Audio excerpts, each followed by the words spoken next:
दोस्तों आइए सुनते हैं मुंशी प्रेमचंद की एक दिल छू लेने वाली कहानी बूढ़ी काकी।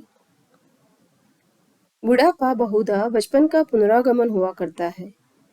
बूढ़ी काकी में जीवा स्वाद के सिवा और कोई चेष्टा शेष न थी और न अपने कष्टों की ओर आकर्षित करने का या रोने के अतिरिक्त कोई दूसरा सहारा ही था। समस्त इंद्रियां, नेत्र, हाथ और पैर सब जवाब दे चुके थे। पृथ्वी पर पड़ी रहती और घर वाले कोई बात उनकी इच्छा के प्रतिकूल करते, भोजन का समय टल जाता या उसका परिमाण पूर्ण न होता, अथवा बाजार से कोई वस्तु आती और उन्हें न मिलती तो वे रोने लगती थी।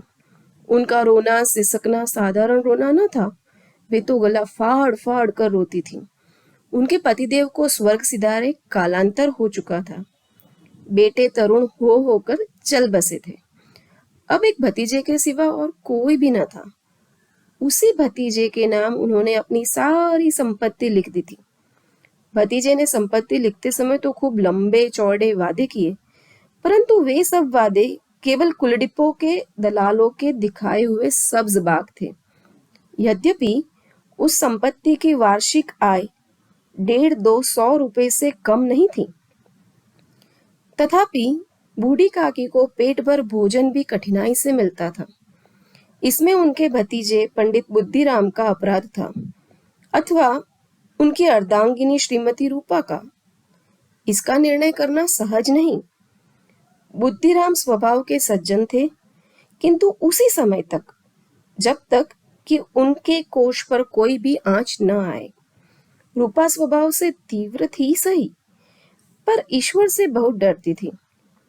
अतएव बूढ़ी काकी को उसकी तीव्रता उतनी न खलती थी जितनी बुद्धिराम की भलमनसाहत। बुद्धिराम को कभी कभी अपने अत्याचार का खेद होता था। विचारते कि इसी संपत्ति के कारण मैं इस समय भलमानुष बना बैठा हूं।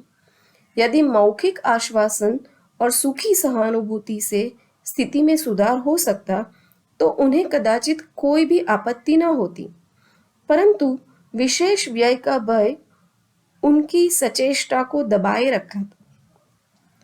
यहाँ तक कि यदि द्वार पर कोई भला आदमी बैठा होता और बूढ़ी काकी उस समय अपना राग अलापने लगती तो वह आग हो जाते और घर में आकर उन्हें जोर से डांटते। लड़कों को बुड्ढों से स्वाभाविक विद्वेष होता ही है, और फिर जब माता पिता का यह रंग देखते तो बूढ़ी काकी को और सताया करते। चुटकी काट कर भागता, कोई उन पर पानी की कुल्ली कर देता। काकी चीख मारकर रोती, परंतु यह बात प्रसिद्ध थी कि वह केवल खाने के लिए रोती है। अतएव उनके संताप और आर्तनाद पर कोई ध्यान नहीं देता था। हाँ, उदातुर होकर बच्चों को गालियां देने लगती तो रूपा घटनास्थल पर आ पहुंचती। इस भय से काकी अपनी जीवा कृपाण का कदाचित ही प्रयोग करती थी।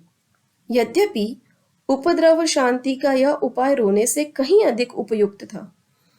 संपूर्ण परिवार में यदि काकी से किसी का अनुराग था तो वह बुद्धिराम की छोटी लड़की लाडली थी। लाडली अपने दोनों भाइयों के भय से अपने हिस्से की मिठाई चबेना बूढ़ी काकी के पास बैठकर खाया करती थी। यही उसका रक्षागार था, और यद्यपि काकी की शरण उनकी लोलुपता के कारण बहुत महंगी पड़ती थी, तथापि भाइयों के अन्याय से कहीं सुलभ थी। इसी स्वार्थानुकूलता ने उन दोनों में सहानुभूति का आरोपण कर दिया था। रात का समय था। बुद्धिराम के द्वार पर शहनाई बज रही थी और गांव के बच्चों का झुंड विस्मयपूर्ण नेत्रों से गाने का रसास्वादन कर रहा था। चारपाइयों पर मेहमान विश्राम करते हुए नाइयों से मुक्कियां लगवा रहे थे। समी भी खड़ा हुआ भाट बिरदावली सुना रहा था और कुछ भावज्ञ मेहमानों की वाह वाह पर ऐसा खुश हो रहा था मानो इस वाह वाह का यथार्थ में वही एक अधिकारी है। दो एक अंग्रेजी पढ़े हुए नव युवक इन व्यवहारों से उदासीन थे। वे इस गंवार मंडली में बोलना अथवा सम्मिलित होना अपनी प्रतिष्ठा के प्रतिकूल समझते थे। आज बुद्धिराम के बड़े लड़के सुखराम का तिलक आया है। यह उसी का उत्सव है। घर भीतर स्त्रियां गा रही थी और रूपा मेहमानों के लिए भोजन के प्रबंध में व्यस्त थी। भट्टियों पर कड़ाह चढ़ रहे थे। एक में पूड़ियाँ कचौड़ियाँ निकल रही थी, दूसरे में अन्य पकवान बनते थे। एक बड़े हंडे में मसालेदार तरकारी पक रही थी। घी और मसाले की क्षुधावर्धक सुगंध चारों ओर फैली हुई थी। बूढ़ी काकी अपनी कोठरी में शोकमय विचार की भांति बैठी हुई थी। यह स्वाद मिश्रित सुगंधी उन्हें बेचैन कर रही थी। वे मन ही मन कर रही थी, संभवतः मुझे पूड़ियाँ न मिलेगी। इतनी देर हो गई, कोई भोजन लेकर नहीं आया। मालूम होता है सब लोग भोजन कर चुके हैं। मेरे लिए कुछ न बचा। यह सोचकर उन्हें रोना आया, परंतु अपशुकन के भय से वह न रो सकी। आहा, कैसी सुगंधी है! अब मुझे कौन पूछता है? जब रोटियों के ही लाले पड़े, तब ऐसे भाग्य कहाँ कि भरपेट पूड़ियाँ मिले। यह विचार कर उन्हें रोना आया। कलेजे में हुक सी उठने लगी, परंतु रूपा के भय से उन्होंने फिर मौन धारण कर लिया। बूढ़ी काकी देर तक इन्हीं दुखदायक विचारों में डूबी रही। घी और मसालों की सुगंधी रह रहकर मन को आपे से बाहर किए देती थी। मुंह में पानी भर भर आता था। पूड़ियों का स्वाद स्मरण करने हृदय में गुदगुदी होने लगती थी। किसे पुकारूं? आज लाडली बेटी भी तो नहीं आई। दोनों छोकरे सदा दिक किया करते हैं, आज उनका भी कहीं पता नहीं। कुछ मालूम तो होता कि क्या बन रहा है। बूढ़ी काकी की कल्पना में पूड़ियों की तस्वीर नाचने लगी। खूब लाल लाल, फुली फुली, नरम नरम होंगी।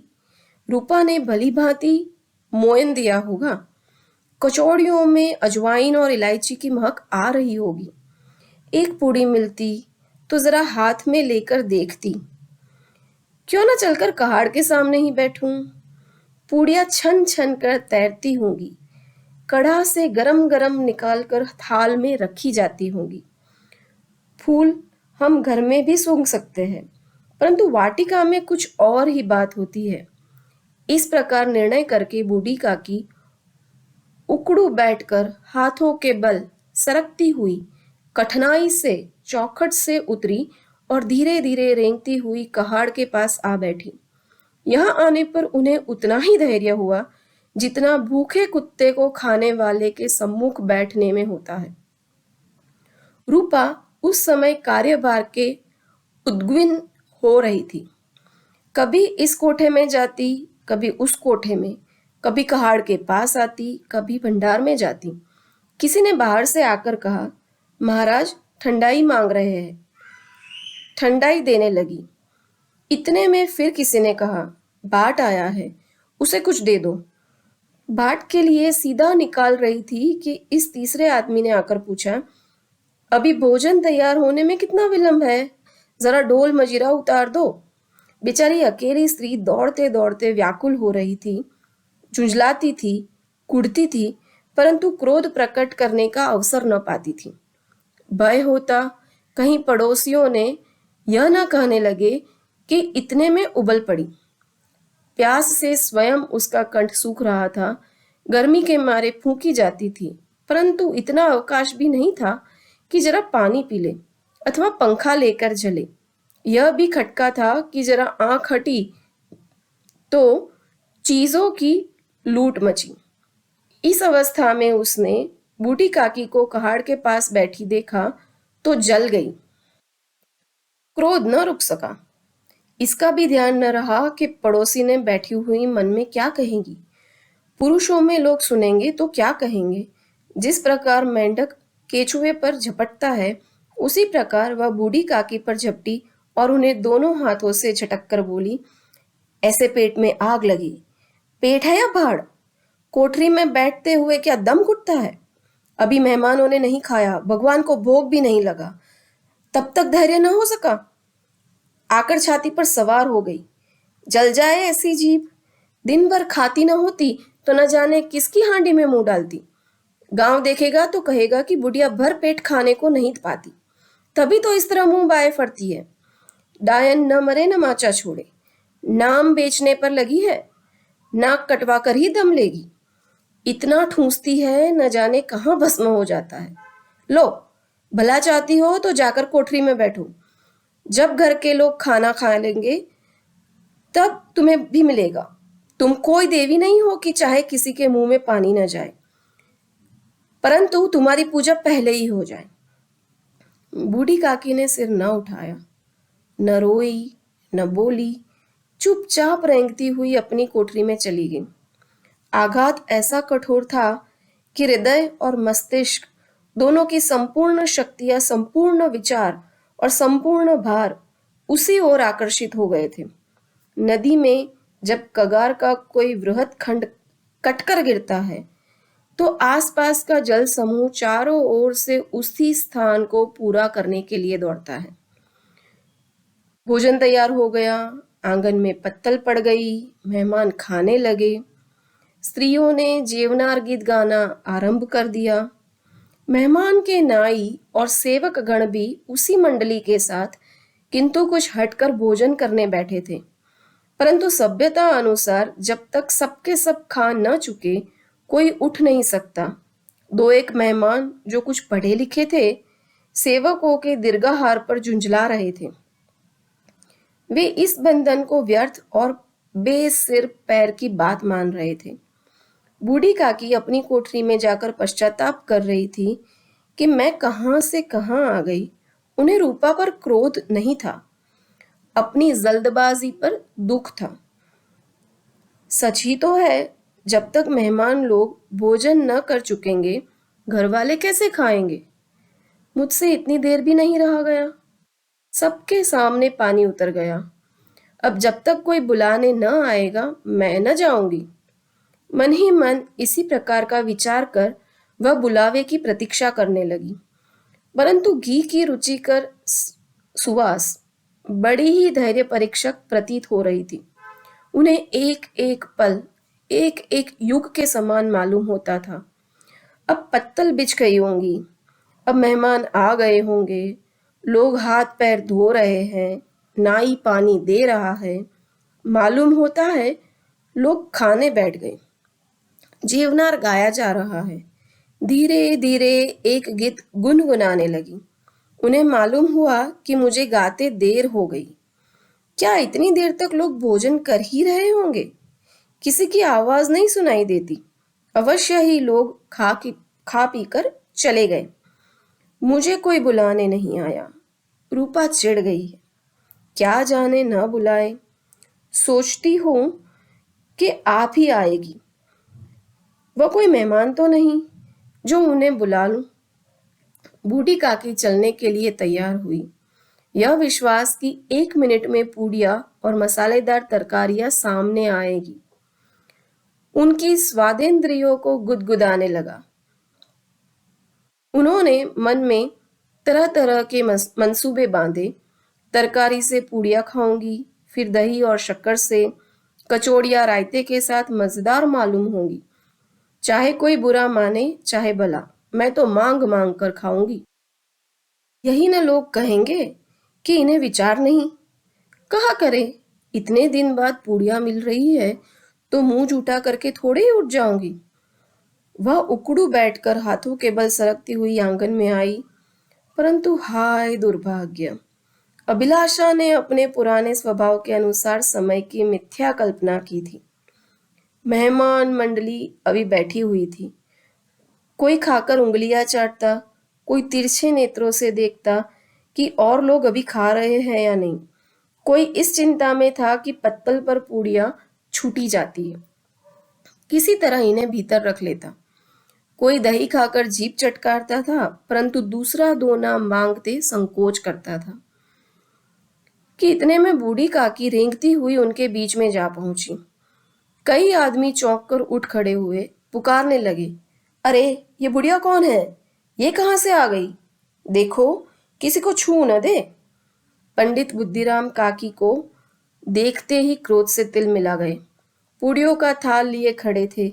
थाल को जमीन पर पटक दिया और जिस प्रकार निर्दय महाजन अपने किसी बेईमान और भगोड़े कर्जदार को देखते ही झपट कर उसका टेटुआ पकड़ लेता है, उसी तरह लपक कर उन्होंने बूढ़ी काकी के दोनों हाथ पकड़े और घसीटते हुए लाकर उन्हें अंधेरी कोठरी में धम से पटक दिया। बूढ़ी काकी की आशा रूपी वाटिका लू के एक ही झोंके से नष्ट विनष्ट हो गई। मेहमानों ने भोजन किया, घर वालों ने भोजन किया, बाजे वाले, धोबी, चमार सभी भोजन कर चुके, परंतु बूढ़ी काकी को किसी ने न पूछा। बुद्धिराम और रूपा दोनों ही बूढ़ी काकी को उनकी निर्लज्जता के लिए दंड देने का निश्चय कर चुके थे। उनके बुढ़ापे पर, दीनता पर, हतज्ञान पर किसी को करुणा न आती थी। अकेली लाडली उनके लिए कुढ़ रही थी। लाडली को काकी से अत्यंत प्रेम था। बेचारी भोली लड़की थी। बाल विनोद और चंचलता की उसमें गंध तक न थी। दोनों बार जब उसके माता पिता ने काकी को निर्दयता से घसीटा तो लाडली का हृदय ऐंठ कर रह गया। वह झुंझला रही थी कि ये लोग काकी को क्यों बहुत सी पूड़ियां नहीं दे देते। क्या मेहमान सबकी सब खा जाएंगे? और यदि काकी ने मेहमानों से पहले खा भी लिया तो क्या बिगड़ जाएगा? वह काकी के पास जाकर उन्हें धैर्य देना चाहती थी, परंतु माता के भय से न जाती थी। उसने अपने हिस्से की पूड़ियां बिल्कुल न खाई थी, अपनी गुड़ियों की पिटारी में बंद कर रखी थी। वह उन पूड़ियों को काकी के पास ले जाना चाहती थी। उसका हृदय अधीर हो रहा था। बूढ़ी काकी मेरी बात सुनते ही उठ बैठेंगी, पूड़ियां देखकर कैसी प्रसन्न होंगी, मुझे खूब प्यार करेगी। रात के 11 बज गए थे। रूपा आंगन में पड़ी सो रही थी। लाडली की आंखों में नींद न आती थी। काकी को पूड़ियां खिलाने की खुशी उसे सोने न देती थी। उसने गुड़ियों की पिटारी सामने ही रखी थी। जब विश्वास हो गया कि अम्मा सब सो रही है तो वह चुपके से उठी और विचारने लगी, कैसे चलूं? चारों ओर अंधेरा था। केवल चूल्हे में आग चमक रही थी। चूल्हे के पास एक कुत्ता लेटा हुआ था। लाडली की दृष्टि द्वार के सामने वाले नीम की ओर गई। उसे मालूम हुआ कि उस पर हनुमान जी बैठे हुए हैं। उनकी पूंछ, उनकी गदा सब स्पष्ट दिखाई दे रही है। मारे भय के उसने आंखें बंद कर ली। इतने में कुत्ता उठ बैठा। लाडली को साहस हुआ। कई सोए हुए मनुष्यों के बदले एक भागता हुआ कुत्ता उसके लिए अधिक धैर्य का कारण हुआ। उसने पिटारी उठाई और बूढ़ी काकी की ओर चली। बूढ़ी काकी को केवल इतना स्मरण था कि किसी ने मेरे हाथ पकड़कर घसीटे। फिर ऐसा मालूम हुआ जैसे कोई पहाड़ पर उड़ाए लिए जाता है। उनके पैर बार बार पत्थरों से टकराए। तब किसी ने उन्हें पहाड़ पर से पटका। वे मूर्छित हो गए। जब वे सचेत हुई तो किसी की जरा आहट भी न मिलती थी। समझी कि सब लोग खा पीकर सो गए और उनके साथ मेरी तकदीर भी सो गई। रात कैसे कटेगी? राम, क्या खाऊं? पेट में अग्नि धधक रही है। हाय, मेरी तो किसी ने सूद भी न ली। क्या मेरा ही पेट काटने से धन जुड़ जाएगा? इन लोगों को इतनी भी दया नहीं आती कि जाने बुढ़िया कब मर जाए। उसका जी क्यों दुखाए? मैं पेट की रोटियां ही खाती हूं कि और कुछ? इस पर यह हाल। मैं अंधी अपाहिज ठहरी, न कुछ सुनूं न बूझूं। यदि आंगन में चली गई तो क्या बुद्धिराम से इतना कहते न बनता था कि काकी अभी लोग खा रहे हैं, फिर आना। मुझे घसीटा, पटका। उन्हीं पूड़ियों के लिए रूपा ने सबके सामने गालियां दी। उन्हीं पूड़ियों के लिए इतनी दुर्गति करने पर भी उनका पत्थर का कलेजा न पसीजा। सबको खिलाया, मेरी बात तक न पूछी। जब तभी न दी तब अब क्या देंगे? यह विचार कर काकी निराशमय संतोष के साथ लौट गई। ग्लानि से गला भर भर आता था, परंतु मेहमानों के भय से रोती न थी। सहसा उनके कानों में आवाज आई, काकी उठो, मैं पूड़ियां लाई हूं।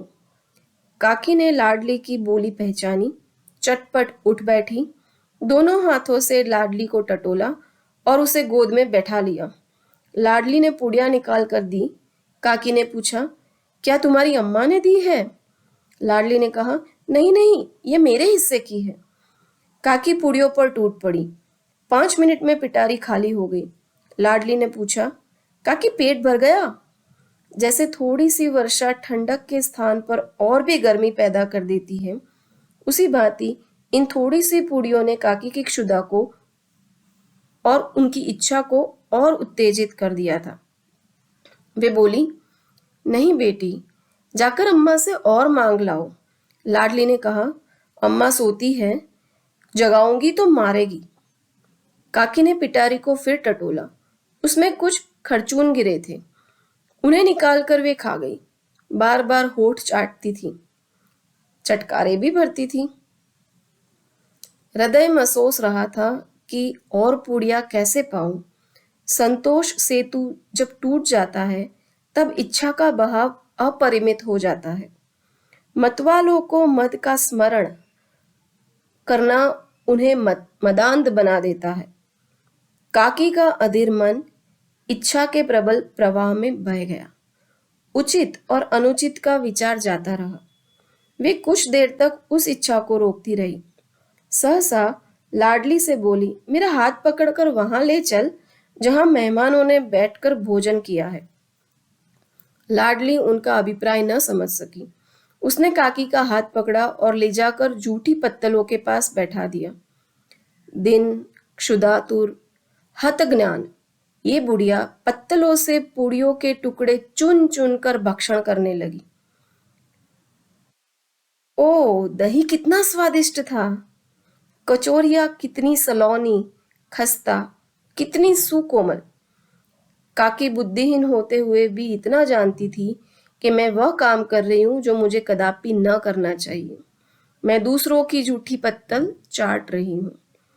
परंतु बुढ़ापा, तृष्णा, रोग, ये सबका अंतिम समय है, जब संपूर्ण इच्छाएं एक ही केंद्र पर आ लगती है। बूढ़ी काकी में यह केंद्र उसकी स्वादेंद्रिय थी। ठीक उसी समय रूपा की आंखें खुली। उसे मालूम हुआ कि लाडली मेरे पास नहीं है। वह चौंकी, चारपाई के इधर उधर ताकने लगी कि कहीं नीचे तो नहीं गिर पड़ी। उसे वहां न पाकर वह उठ बैठी। तो क्या देखती है कि लाडली जूठी पत्तलों के पास चुपचाप खड़ी है और बूढ़ी काकी पत्तलों पर से पूड़ियों के टुकड़े उठा उठा कर खा रही है। रूपा का हृदय सन्न हो गया। किसी गाय की गर्दन पर छुरी चलते देखकर जो अवस्था उसकी होती, वही उस समय हुई।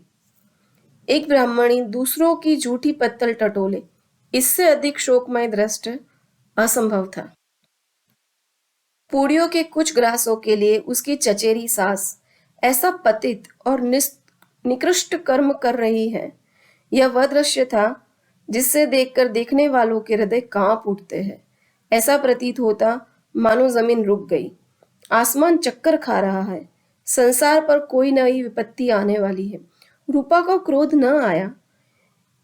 शोक के सम्मुख क्रोध कहाँ? करुणा और भय से उसकी आंखें भर आई। इस अधर्म के पाप का भागी कौन है? उसने सच्चे हृदय से गगन मंडल की ओर हाथ उठाकर कहा, हे परमात्मा, मेरे बच्चों पर दया करो। बस अधर्म का दंड मुझे मत दो, नहीं तो मेरा सत्यानाश हो जाएगा। रूपा को अपनी स्वार्थपरता और अन्याय इस प्रकार प्रत्यक्ष रूप में भी न देख पड़े थे। वह सोचने लगी, हाय, कितनी निर्दयी हूं, जिसकी संपत्ति से मुझे 200 रुपया वार्षिक आय होती रहे, उसकी ये दुर्गति और मेरे कारण। हे दयामय भगवान, मुझसे बड़ी भारी चूक हुई है, मुझे क्षमा करो। आज मेरे बेटे का तिलक था। सैकड़ों मनुष्यों ने भोजन पाया। मैं उनके इशारे की दासी बनी रही। अपने नाम के लिए सैकड़ों रुपये व्यय कर दिए, परंतु जिसकी बदौलत हजारों रुपये खाए, उसे इस उत्सव में भी भरपेट भोजन न दे सकी। केवल इसी कारण तो वह वृद्धा असहाय है। रूपा ने दिया जलाया, अपने भंडार का द्वार खोला और एक थाली में संपूर्ण सामग्रियां सजाकर लिए बूढ़ी काकी की ओर आ चली। आधी रात जा चुकी थी। आकाश पर तारों के थाल सजे हुए थे और उन पर बैठे हुए देवगण स्वर्गीय पदार्थ सजा रहे थे, परंतु उनमें किसी को वह परमानंद प्राप्त न हो सकता था जो बूढ़ी काकी को अपने सम्मुख थाल देखकर प्राप्त हुआ। रूपा ने कंठावरुद्ध स्वर में कहा, काकी उठो, भोजन कर लो। मुझसे बड़ी भूल हुई, उसका बुरा न मानना। परमात्मा से प्रार्थना कर दो कि वह मेरा अपराध क्षमा कर दे। भोले भाले बच्चों की भांति जो मिठाइयाँ पाकर मार और तिरस्कार सब भूल जाता है, बूढ़ी काकी वैसे ही सब भुलाकर बैठी हुई खाना खा रही थी। उनके एक एक रोए से सच्ची सद इच्छाएं निकल रही थी और रूपा बैठी स्वर्गीय दृश्य का आनंद लेने में निमग्न थी।